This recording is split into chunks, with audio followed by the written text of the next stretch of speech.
The main reason I'm making this video is this today. If you don't care at all about your stealth camping in the city and you spend way more time out there in the country, you should go this route. Get a pickup and a topper. He did this probably for the cheap version of it. Or Toyota, and Toyotas will go forever. And then markered it all up with stickers everywhere he's been, I think. And then bumpers, supposed to be funny, bumper stickers. Personally, I think it's an eyesore, but other people, you know, like to show off where they've been and stuff like that. And I wouldn't mind doing that on the inside, but this totally screws over your stealth on the outside. Unless you're not a big city van driller like I am. In Ohio, it's a suburb of Toledo. I get a Walmart, closest Walmart to Bolt Express pretty much, and I saw this. An older box truck van converted for a house to live in. AC on the top and everything. It might even be an Expediter still.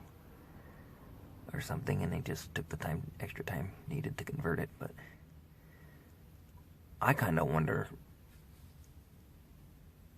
where the door's at there. Where's my camera? The door's at right there, where you see my finger. If that pocket underneath there is retractable steps or something, or why else would you have a door there that far off? So maybe it is an actual tiny home on wheels kind of thing, where once he sets up his shop, of course we're at Walmart parking lot, so he's not going to do it here. But once he goes out, sets up shop someplace, sets up his house, his camp for how long he's going to stay. Part of that deal would be stairs that recline out, and then now that I get looking at it, there's an awning there and everything. So I'm guessing it's more of a camper than an Expediter, because an Expediter usually wouldn't have an awning on the side, unless they do a little bit of both. Recreational living in their rig and expediting. Because if you're working and expediting, you try to keep down the weight on everything that you don't have to necessarily have. At least a good business person would. That way you're not carrying around the fuel. It would take extra fuel it would take to carry stuff that you wouldn't necessarily need.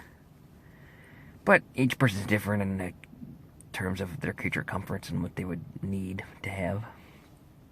I just thought I'd point that out, that that's a neat little box truck conversion. If somebody's looking for something kind of like that, for an idea for what they want to do for themselves, there it is. Get your next flip. I'm just south of Upper Sandusky, Ohio, for my pickup tonight. Got a pre-plan for a pickup out of somewhere close to Sandusky, Ohio, going to Nashville, Illinois. It's about 500 miles. It was a 100-mile day to get up here. Pretty decent pay for it, so that's basically how I'm starting my week, is an overnight 12:30 on a Monday morning. I deliver 11:30 in the morning on Monday.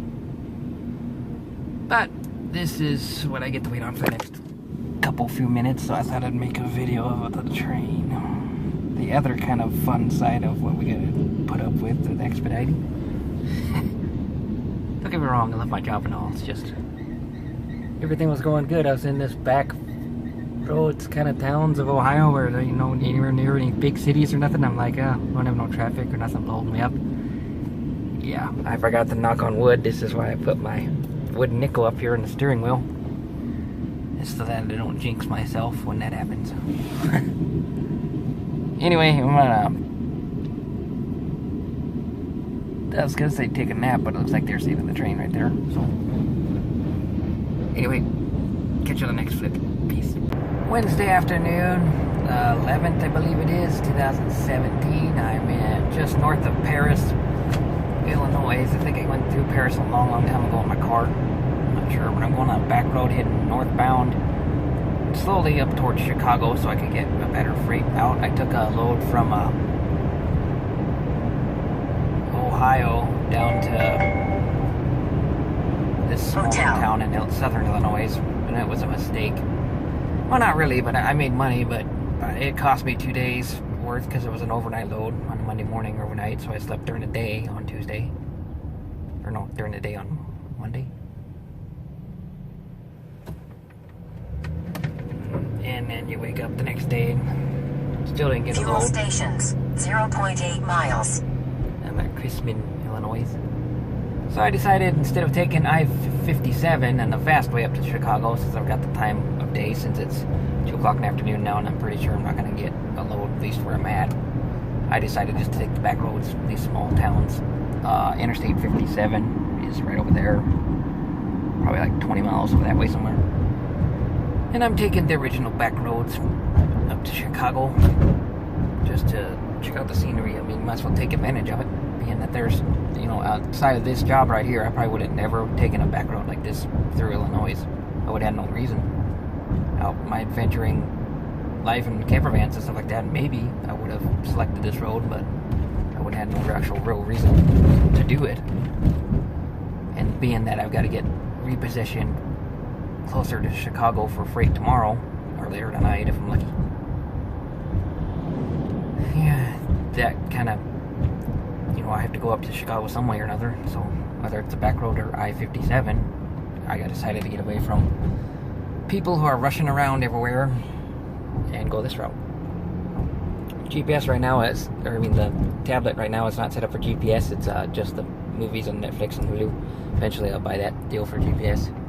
Gas station, 150 feet. There's my regular GPS yelling away. I did buy a cheaper CB the other day, $40, wasn't bad. And I made use of it. That day at that one factory, I had to use the CB to get a hold of somebody to open the gate for me, which was nice that I had that.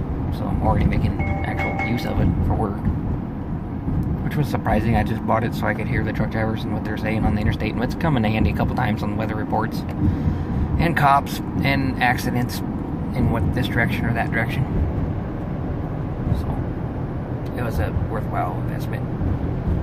But that's pretty much it. This is, I believe it's Wednesday afternoon, if I remember right, maybe Tuesday afternoon. Excuse me. The day is kind of seem the same, so I'm not doing as bad as I thought. Monday night overnight load, didn't get a load on Monday day during the day because I was sleeping and recovering from it. Didn't get a load Monday night because of where I was at, and now it's Tuesday afternoon after waiting Tuesday morning at a truck stop to see if I'd get anything out of where I was at down there. Slowly meandering my way up to Chicago, which I'm not a big fan of because I have, basically it's costing me 200 miles of deadhead. And when I first picked up the load, it cost 100 miles of deadhead to get the load. So overall, for a 500 mile loaded run, it costs 300 miles worth of deadhead to do it, which when you end up with just as much deadhead as the loaded, if you don't have that paid for, it kind of makes that load not worth it, really. I mean, I got paid a decent amount of money for it at the end of the day, but I prefer, obviously, like any other business owner, to cut my expenses down, you know, as much as I can, and not deadhead, which is a costly expense on my part. And instead, you know, just be able to drop a load off at a freight area that you can get right back out of. This is the general idea. That's what everybody would hope to do, but it doesn't always happen. And on those days that doesn't happen, and you're having a deadhead anyway, you might as well take advantage of it and check out the scenery of the U.S. I mean, that is what we're out here for. We're not out here just to make money. We're out here to actually drive, enjoy our lives, enjoy our job. Anyway, catch you on the next flip. This, my friends, in the stealth camping world is an example of what we call nosy. Smoking a cigarette, looking around. Before he spots me, I'm going to let go, but this is what you want to look out for when you park at restaurants or in front of people's houses or anything like that, is somebody smoking a cigarette, not going anywhere on purpose, and looking around like this. Now he's on the phone. I'm sure he's just meeting somebody here at Buffalo Wild Wings.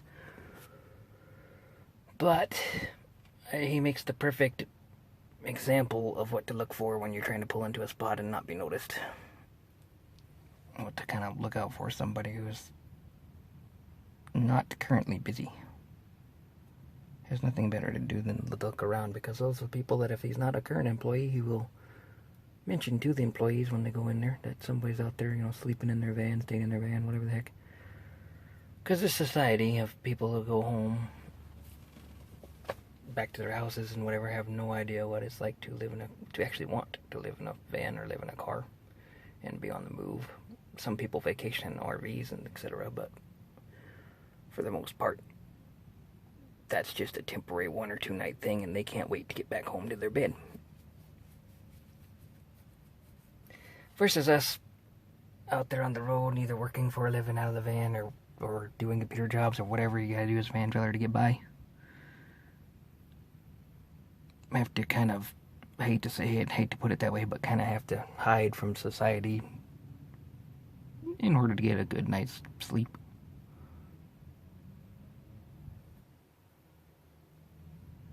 So, it is what it is, though. He just reminded me of that, of what I usually try and look for. I'm not going to stay here at Buffalo Wild Wings, but I am planning on killing a couple hours using their internet before moving over to Cadobas to eat and then heading out of town, I think, to sleep outside on interstate off-ramp somewhere. Park up on the off-ramp since I have my hotspot now. And I can watch internet there for a little bit. Hotspot's internet's kind of pricey, so I might just keep it just for the Google Maps on my tablet, but I'll have one hell of a GPS anyway. Between those combinations of live feed and the other one. But that's the latest on this clip.